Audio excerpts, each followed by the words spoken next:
Hoje vamos falar sobre os invertebrados mais complexos. Dentro do grupo dos invertebrados temos os artrópodes. Eles representam o maior e mais abundante grupo de animais, com formas e tamanhos variados, são encontrados em todos os ambientes terrestres e aquáticos, e tem mais de 1 milhão de espécies catalogadas. O corpo dos artrópodes é revestido por um exoesqueleto com quitina. O exoesqueleto protege e limita o crescimento, que só ocorre periodicamente, na muda ou equidise, ficando temporariamente mais vulnerável ao ataque dos predadores por apresentar uma nova armadura, em processo de endurecimento. Os artrópodes são triblásticos e celumados. Seu corpo é aproximadamente cilíndrico com tubo digestório completo. O sistema cardiovascular é aberto. Na região dorsal do corpo, o coração contrai-se e impulsiona o sangue para uma ou mais artérias, de onde flui para lacunas entre os órgãos, as quais formam conjuntamente uma cavidade denominada hemocele. As trocas gasosas não se dão através da superfície do corpo, pois o exoesqueleto inviabiliza essa função. Os crustáceos, por exemplo, apresentam brânquias. Os insetos e alguns aracnídeos e os miriapódios têm respiração traqueal, que os capacita a levar o ar até o interior do corpo. Já os aracnídeos de maior porte têm pulmões foliáceos. Os órgãos excretores recolhem resíduos do sangue e os eliminam por canais que se abrem na superfície corporal ou no intestino. Há diferentes tipos de órgão excretor. Os túbulos de Malpighi dos insetos e de alguns aracnídeos eliminam os resíduos no intestino, de onde são removidos com as fezes. As glândulas coxais dos aracnídeos lançam os resíduos diretamente no meio externo, por ductos que se abrem entre as pernas. As glândulas verdes dos crustáceos ficam na cabeça e abrem-se na base das segundas antenas, à frente da boca.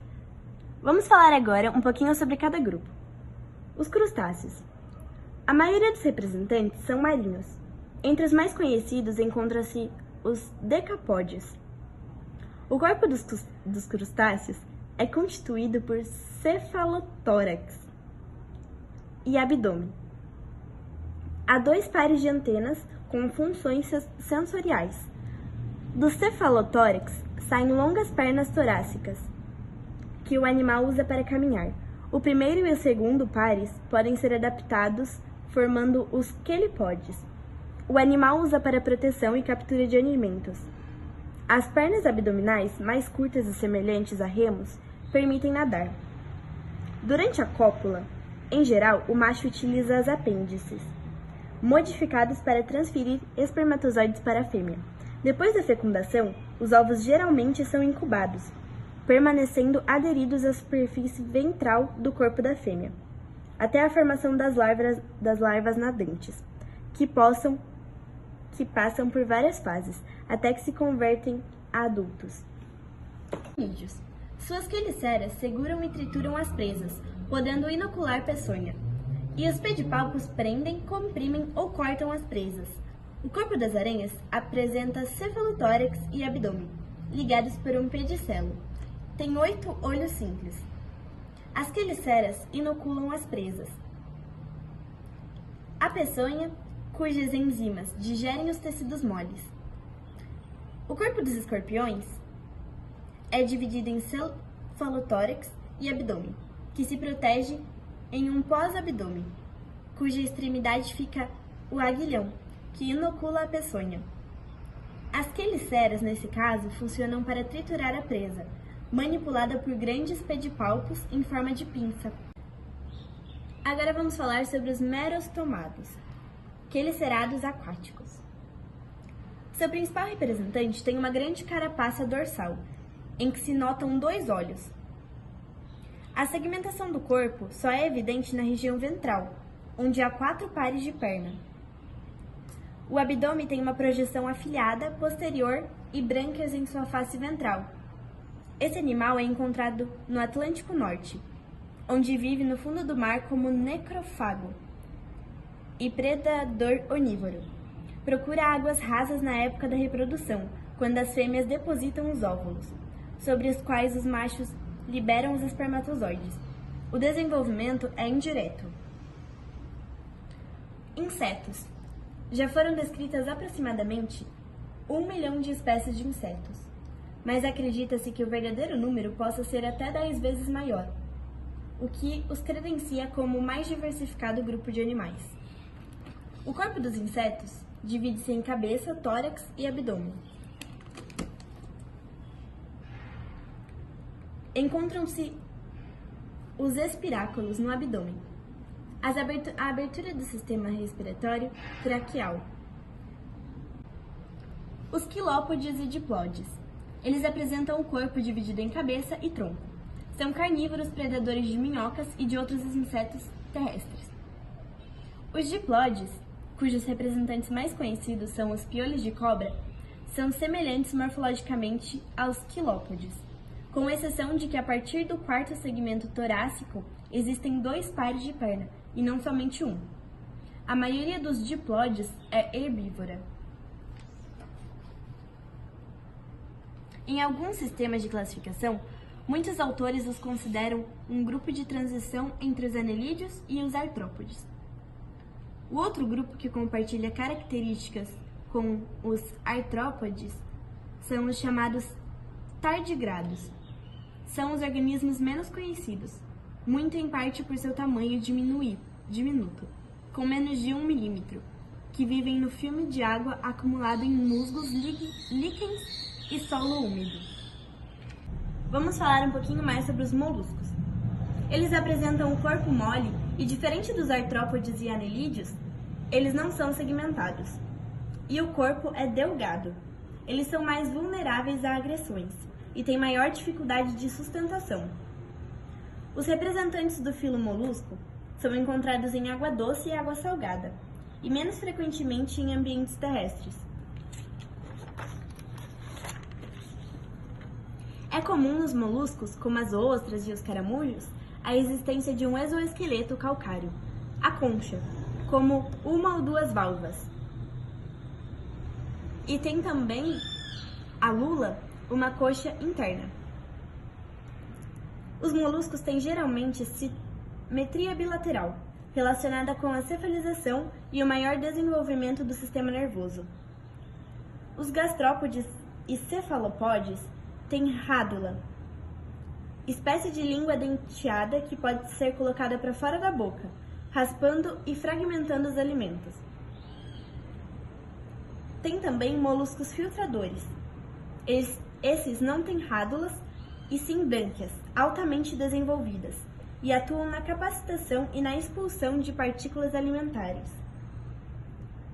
O pé pode apresentar diversas modificações, funcionando como elemento de fixação, escavação ou locomoção. O sistema digestório é completo, com boca e ânus. Em alguns cefalopódeos, a glândula salivar secreta uma substância tóxica, que ajuda a matar a presa. No sistema cardiovascular, o sangue flui lentamente e o sistema é aberto. Isso explica o pequeno porte de vários moluscos e seus movimentos vagarosos. Os cefalopódeos são ágeis e eventualmente de grande porte. Têm sistema cardiovascular fechado. Os moluscos aquáticos apresentam brânquias, enquanto os terrestres têm um manto ricamente vascularizado e úmido, funcionando como um pulmão rudimentar. O sistema nervoso consiste em gânglios, organizados ao redor da região anterior do trato digestório e em cordões nervosos ventrais. A reprodução. Os gastrópodes, em geral, são monóicos. Os caracóis apresentam fecundação cruzada e interna. Os ovos são depositados sobre pedras. E os filhotes eclodem sem fase larval. Os gastrópodes aquáticos, entretanto, têm desenvolvimento indireto. Nos bivalves, geralmente dioicos, a fecundação é externa e o desenvolvimento é indireto.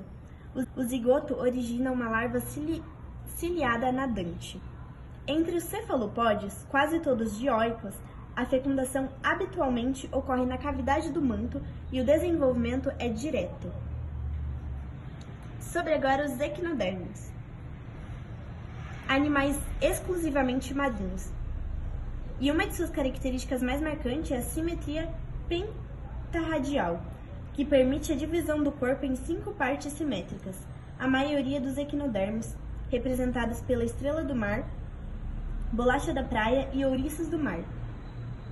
Eles têm a boca em contato com o substrato sobre a qual se apoia, e o ânus na face oposta. Apresentam um sistema digestório completo, e não existem órgãos excretores. A remoção dos resíduos nitrogenados é feita por difusão por meio dos pés ambulacrários. Assim como as trocas gasosas, o sistema cardiovascular é reduzido ou ausente. Apresentam endoesqueleto calcáreo, recoberto por uma fina epiderme. Uma das placas genitais é diferente das demais, a placa madrepórica. Além da abertura de saída dos gametas, há poros por onde a água penetra em um conjunto de canais que constitui o sistema ambulacrário, que é um sistema hidrovascular e é exclusivo dos equinodermos. Na base de cada pé há uma espécie de ampola que armazena água. Quando a vesícula se contrai, a água é pressionada para a extremidade do pé, que fica enrijecido e comporta-se como uma ventosa, permitindo que o animal se fixe a um substrato. Quase todos os equinodermos são dioicos, e os zigotos, geralmente geram larvas, que por metamorfose originam os adultos. E o vídeo de hoje foi isso. Nós falamos e conhecemos um pouquinho mais sobre os invertebrados mais complexos. Espero que tenham gostado e não deixe de dar seu like.